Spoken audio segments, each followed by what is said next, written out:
പിണറായി വിജയനെ പ്രതിപക്ഷ നേതാവ് സ്ഥാനത്ത് നിന്ന് മാറ്റണമെന്ന് CPM പത്തനംതിട്ട ജില്ലാ സെക്രട്ടേറിയറ്റിൽ വിമർശനം. യോഗത്തിൽ പിണറായി വിജയനും MV ഗോവിന്ദനുമെതിരെ രൂക്ഷ വിമർശനമാണ് ഉണ്ടായത്.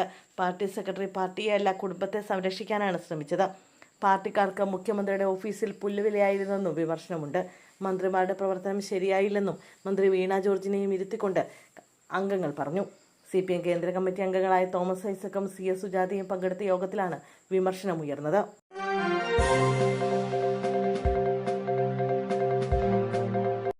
ലോക്കപ്പിൽ പ്രതികളെ അടിവസ്ത്രത്തിൽ നിർത്തുന്നതിൽ കർശന നടപടി വേണമെന്ന് മനുഷ്യാവകാശ കമ്മീഷൻ. DGPയുടെ നിർദ്ദേശം പോലീസ് സ്റ്റേഷനുകളിൽ പാലിക്കപ്പെടുന്നുണ്ടോ എന്ന് ഉറപ്പുവരുത്തണം. പ്രതികൾക്കും മനുഷ്യാവകാശമുണ്ടെന്നും കമ്മീഷൻ. ലോക്കപ്പുകളിൽ അടിവസ്ത്രം മാത്രം ധരിക്കാൻ അനുവദിക്കുന്നത് മനുഷ്യാവകാശങ്ങളുടെയും മൗലികാവകാശങ്ങളുടെയും ലംഘനമാണെന്ന് ആരോപിച്ച് സമർപ്പിച്ച പരാതിയിലാണ് നടപടി. മനുഷ്യാവകാശ commission chairperson justice Alexander Thomas ക്രമസമാധാന ചുമതലയുള്ള ADGPയിൽ നിന്നും കമ്മീഷൻ റിപ്പോർട്ട് ഏറ്റുവാങ്ങി. അമരവിള സ്വദേശി RG ലെനിൻരാജ് സമർപ്പിച്ച പരാതിയിലാണ് നടപടി.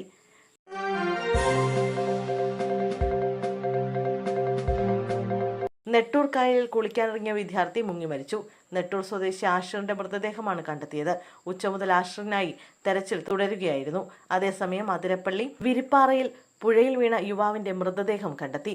തമിഴ്നാട് സ്വദേശി പ്രവീണാണ് കാൽ വഴുതി പുഴയിൽ വീണത്. തമിഴ്നാട്ടിൽ നിന്നുള്ള സംഘം അതിരപ്പള്ളിയിലെത്തിയതാണ്. വീഡിയോ ചിത്രീകരണത്തിനിടെയാണ് കയത്തിലേക്ക് യുവാവ് വീണത്. മൃതദേഹം ചാലക്കുടി സർക്കാർ ആശുപത്രിയിലേക്ക് മാറ്റി.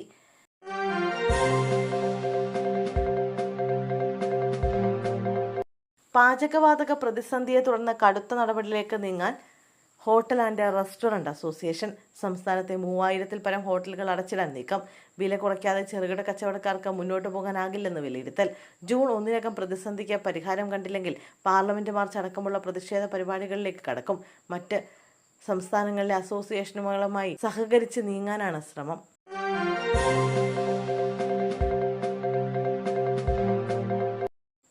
പേരാമ്പ്രയിൽ ഓടിക്കൊണ്ടിരുന്ന കാറിന് തീപിടിച്ച അപകടം. പൊള്ളലേറ്റ് ഗർഭിണിയായ യുവതി മരിച്ചു. പേരാമ്പ്ര ചെരുവണ്ണൂർ കക്രമുക്കിലാണ് സംഭവം. പൂവത്തുംചാലിൽ ലാലുവിന്റെ ഭാര്യ 27-കാരിയായ സോനയാണ് മരിച്ചത്. സോനയെ ആശുപത്രിയിൽ കാണിച്ച വീട്ടിലേക്ക് മടങ്ങുന്നതിനിടെയാണ് സംഭവം ഉണ്ടായത്.